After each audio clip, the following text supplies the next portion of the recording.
Welcome in, everybody, to Wednesday's edition of Daily Bread, coming at you live right at 11 a.m. on the East Coast. Maybe we'll keep rocking with this time throughout the rest of this week since we've been having a solid week here at Daily Bread Media. As usual, the show is powered and sponsored by the Wise Guys Diamond Club. The playoff flash sale ends tomorrow, so be sure to be jumping in those DMs before it's too late. We're live on Twitter. Make sure to give us a like and retweet there if you're watching us from there. Sosa's been doing a great job of shouting you guys out. We still can't feature your comments, but YouTube is the number one spot to be if you want to talk shit to Sosa, because me and you were on the Grizz Island by ourselves yesterday, and he was already in here before the show started because you can get in the waiting room. You can see exactly what time the show is scheduled for. So YouTube, the number one spot to be to like, subscribe, and follow everything Daily Bread Media. Sosa, it's Wednesday. Sixers play tonight. How we feeling? I'm feeling great, man. Splendid. It's another game to steal one in Miami. Obviously, first game was lost, like we said, in like a 4-minute span, right between the fourth quarter, the end of the third, beginning of the fourth. It's going to be interesting to see how Doc Rivers adjusts to some extent. Getting James Harden on the move, off ball, to get him the ball early in shot clocks. That's something that we did a terrible job of in the first game. We did not utilize him correctly. Like I said, the game was lost in about a 5-minute span. From the end of the third through the beginning of the fourth quarter, Miami hit 3 threes, got 2 free throws, and the game went from an 8-point lead to a 17-point lead. And then then he decides to bring James Harden back into the game when they're down 17.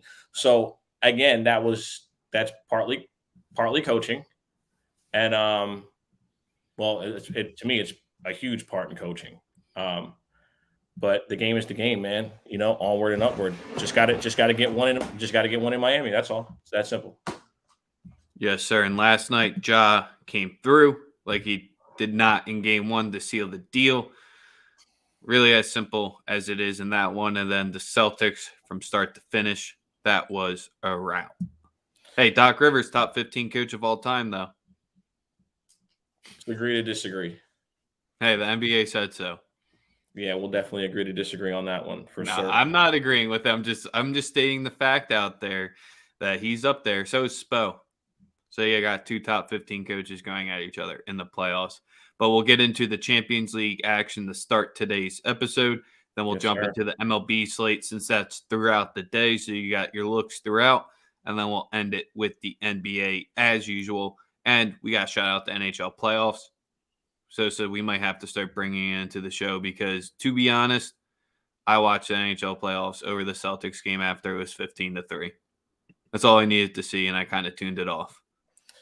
No, I watched all of it, obviously. Boston, it's kind of what we said. That's why I didn't pick a winner, or I didn't even take the points. I was wrong on the team total. I thought it'd be a much more offensive game. I thought that Boston would probably win the game, but I also didn't think it'd be an absolute run out.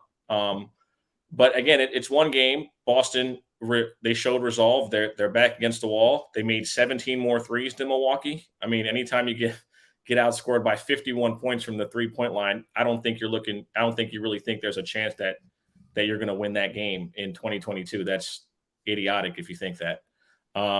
They made 17 more threes. They were physical with Giannis, and he didn't play great, but it's one win. It's one game on your home floor. Milwaukee had already done what they went there to do, which was simply get a game going back to Milwaukee. They've been here before. This is not a team that has not dealt with any circumstance that you could throw at them. Giannis got hurt last year in the clinching playoff series before the finals. So there's nothing that this team hasn't seen per se over the last 4 to 5 years. Got to tip your hat to the upset of the night. We got to talk hockey. The Caps of the upset of the night, and then the Pens coming through in triple overtime.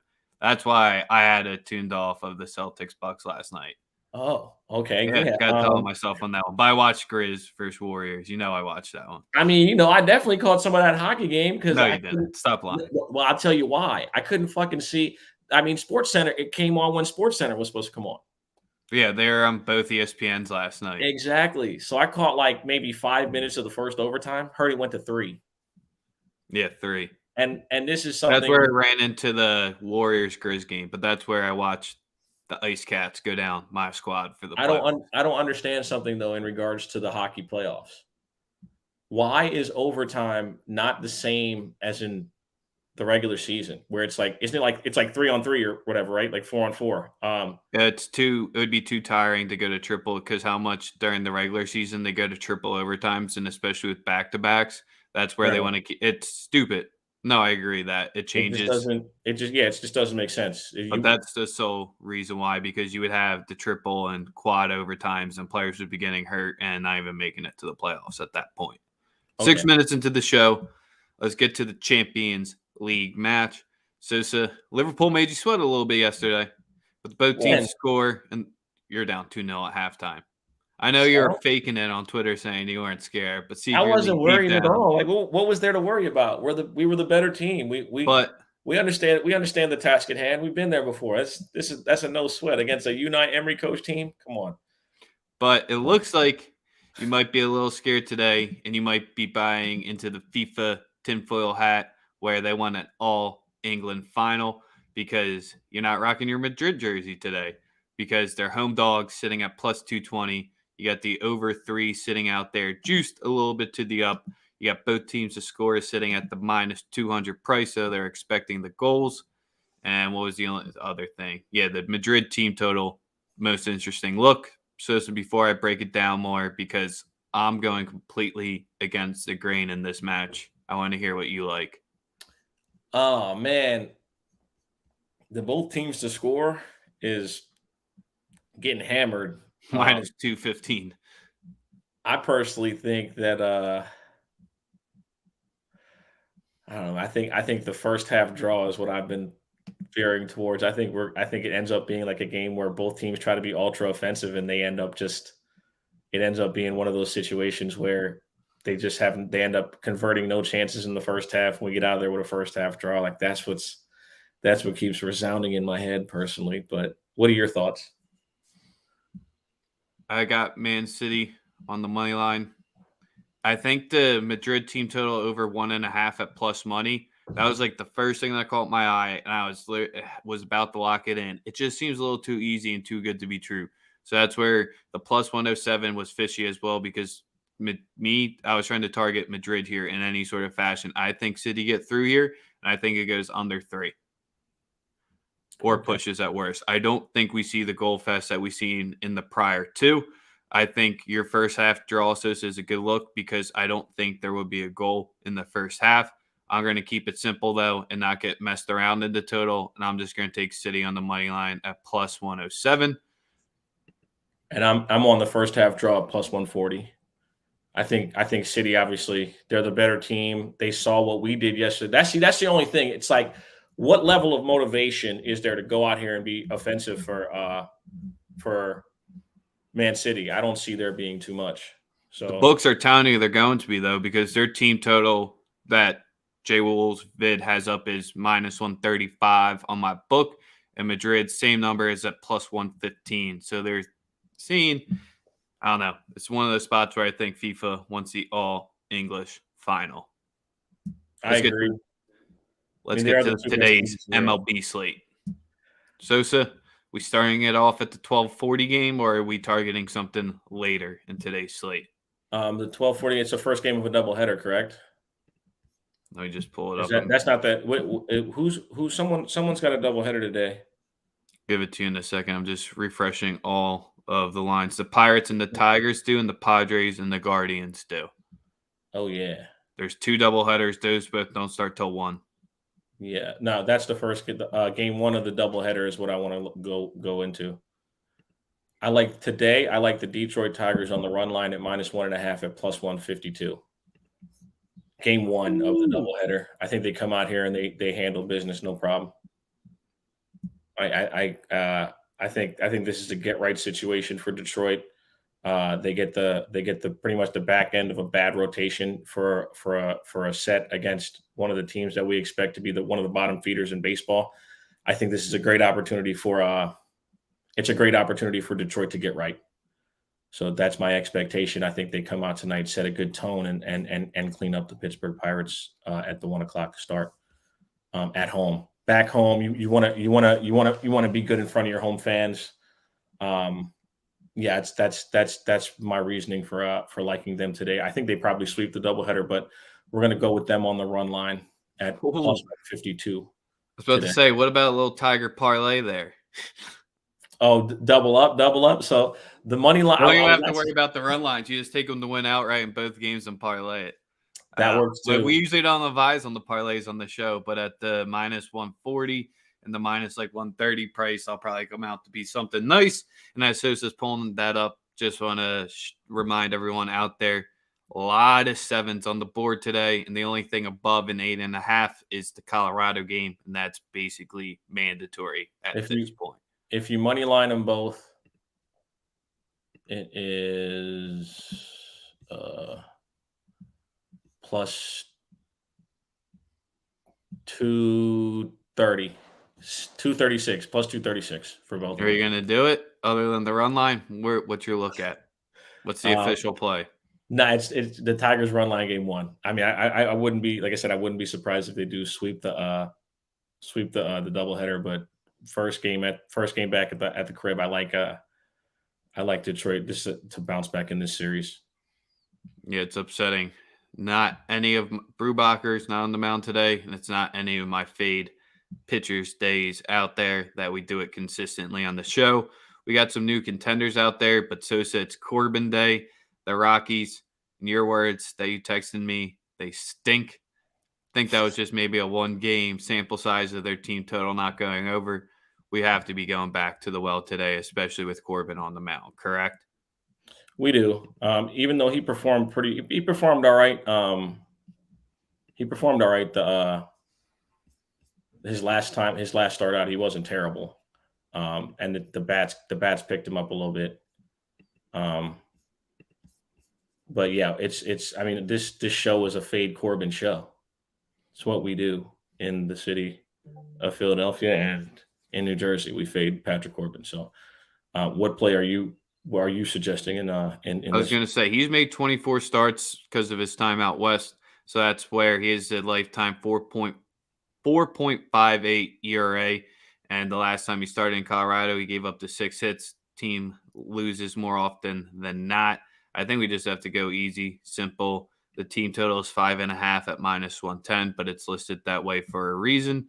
Trying to pull up the first half team total. I think we do a half unit and double up on it. We don't get as confident. We'll wait for the bats to wait back up at home, but I think we half unit first half team total as well. What number you got on that? Sorry, I got it. Yeah, because I'm like looking at another book right now. They don't even have first five. They don't give the first 5 team totals on this book. FanDuel does not do that. 3.5 plus 115 for the first half. 5.5 minus 110 for full game. Half unit on each. Fade. Is it the fade day here, Sosa? It is. I mean, we got some pitchers who like I'm looking at this. I looked a lot at this Minnesota game. Dylan Bundy looked good for 3 starts, and then his last start imploded in the first inning. Nestor Cortez has been solid when we bet on him for New York, but I don't know what's going on with the Blue Jays, man. They just baseball in general. I don't know if you knew this, but entering Monday, like the cumulative batting average for all of baseball is the lowest it's ever been in like 40 years. It's the humidors, man. People are they're just not hitting the ball. I mean, if we just got to wait for it to be warmer or whatever the case may be, people are just not hitting. And it's, yeah. And then you the get Jays over their past 7.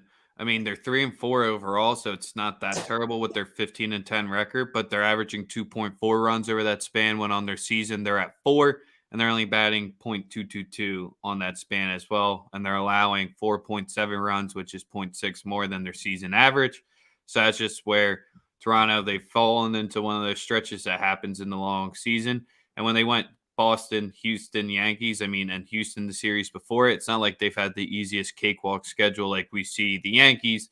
They're still proving it against a better Toronto team after coming off that Kansas City, Baltimore Guardian, Detroit series. So I just think it's where the Yankees, they got hot against the weaker opponents and they're just rolling right now, and it's impossible to fade them, especially with UC on the mound today. 3.48 home ERA in his only start, 2.7 runs. He hasn't made it past the fifth so far this season. I'm staying off the Yankees since I haven't been cashing on them on the train. You've been hitting them pretty well, so I'll just trust you. Yeah, I do. I like the Nerfy in this game more than anything. It's probably my favorite bet in the game. No runs first inning. Yankees. They got it done last night. They're going to get it done again. It's at -105. Obviously, we could rely on Manoah, but both times we bet on Nestor Cortez this season, he's gotten us out of the first inning with 3 outs. We're going to run it back. He's cashed us twice. He's going to cash us again tonight, get the 3, and Kikuchi's going to get out in 3. But that lineup's starting to warm up a little bit. Like I said, Cinco de Mayo. After tomorrow, that Yankee lineup should start taking over for certain. And then I only got one other look. Might just be a half unit play as well, but something that's been proven time and time over again. The Cubs, even though they're 9-14, the White Sox are only 1 game better than them. The Cubs are definitely a live dog, especially with Kyle Hendricks at home. He has 1.62 ERA in his 3 home starts, 5.47 ERA overall. So he's getting killed on the road. So that's where at home he keeps it clean. I think we should go with the first half Cubs money line here. And that price that I got on it, sorry, I have to switch back for the stats. It's like +106.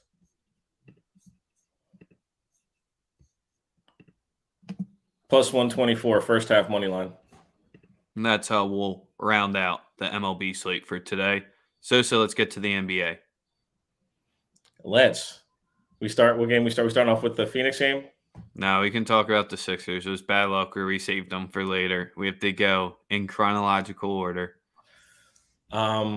This is a game where I want to take the money line and I want to take the +8. And I was extremely more low in the Sixers than you were coming into the series. I think this is the spot where the backs are completely against the wall here. Everyone's completely written this one off, and everyone's saying wait for game 3. The money line, them coming out, that's not extremely confident, but I do believe they have more than a 25% chance to win this game. And also for the +8, I think they keep it within double digits here. I think we've seen where Tyler Hero, even though he comes off the bench and he's going against maybe the second cast of the Sixers, I just don't think Niang's going to go 0 for 7 or will attempt 7 shots if he's just that cold this time. And no, Furkan won't be the 4th leading point scorer. Maxi's going to get back in the groove today. Jimmy, he looked great off the bat, but then he kind of just died off in the second half. Maybe it was that wrist injury there. I just think Harden is going to come out, and he saw his chances, and he got to the room, and you saw flashes of him being quicker. And then in the second half, you saw they ran him for 8 straight minutes to run that third quarter. His legs just completely gave out. And that's when, if this flip switched, Doc has to be smarter, which is hurts to say. I like the 8 and the money line.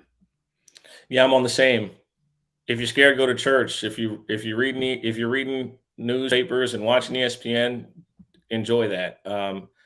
Every single game in a 7-game series is a singular event. It is not and the game before does not matter at all. I think people just make it's a game to game business. You understand what I'm saying? Like it's just every single game is different. Every single game has different settings, different fouls, different shit that happens. So like in the first game, the only thing that was encouraging was that Doc ran every offensive set that you're going to get from Philly, and you got to see just about every defensive set that the Heat are gonna have, whether it's zone, whether it's trapping, whether it's picking up James Harden full court. And that was actually really stupid. Like you pick up James Harden full court and not adjust. That's my biggest issue with what Doc did, and it just took him too long to realize. Listen, don't have James catch the ball down at the other end. Have someone else bring the ball up. By the fourth quarter, when you're getting old ass PJ Tucker just leaning on you for 3 quarters, yeah, he's not even playing fucking defense. He's just there to hack and lean on you. That's all he does. So that by the fourth quarter, you're dead tired. Ask KD. That's all he does. He's just a hack. So I think that we see a lot more of someone else bringing the ball up, whether it's Maxey bringing the ball up and James Harden, whether either it's him off ball, getting the ball early in shot clocks and trying to run the offense. I think Paul Reed will play a lot more settled tonight. First time he's getting big minutes in a big series, he looked very nervous. Let's be honest. He looked extremely nervous, and I think he gets it out of his system. Obviously, no one wants to see DeAndre Jordan play basketball in the year 2022, but this is what we're going to have to deal with or Millsap. Either it's Doc Rivers being incompetent or him just thinking that DeAndre Jordan and my man Paul Millsap, picking between those two, it's like picking between AIDS and cancer. Nobody wants either. So I feel you as a Sixer fan. We don't want either. We don't want either playing, but it happens here. And Sam, recency bias is why Vegas has big buildings. Correct. Easiest way to put it. Do you like anything on the total or any player props? And then we can move on to the final game of the night. We're going to go with James Harden tonight, over 22.5 points. I feel like he understands what he has to do. Dropped 2 points from last game. I think he'll get the whistle he'll get the whistle tonight. And yeah, I like James to get 22.5. I played it up to 25. I think he plays well tonight. No matter whom they throw at him, 25 plus is at plus 140. If you're scared, go to church. I don't know. DeAndre or Drummond exposed. I'm probably not a better hooper than DeAndre Jordan. He sucks. Yeah, that's where I can't. But just I'm rocking with James Harden tonight. I think he understands the task.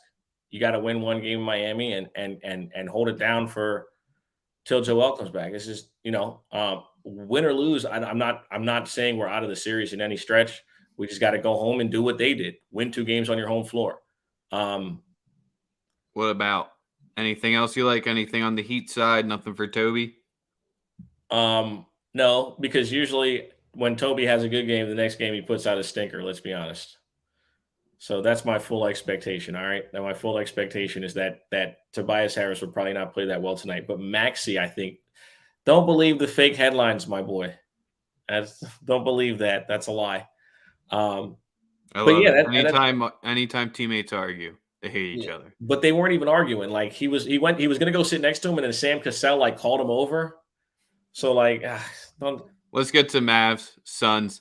6-point spread, same exact way where we had it the last one. Dinwiddie missed the cover play, and the Suns got the 2 free throws with 7 seconds to push it over that cover. Money line at plus 210, total 216. Decently higher than the Sixers, where I think the Sixers game has more potential to pop than this Suns-Mavs game, because personally, I'm leaning towards the under here for this Suns-Mavs matchup, because I don't think Luka gets 45 again tonight. Let's be honest here. Luka only got that 45 because Phoenix took their foot off the gas.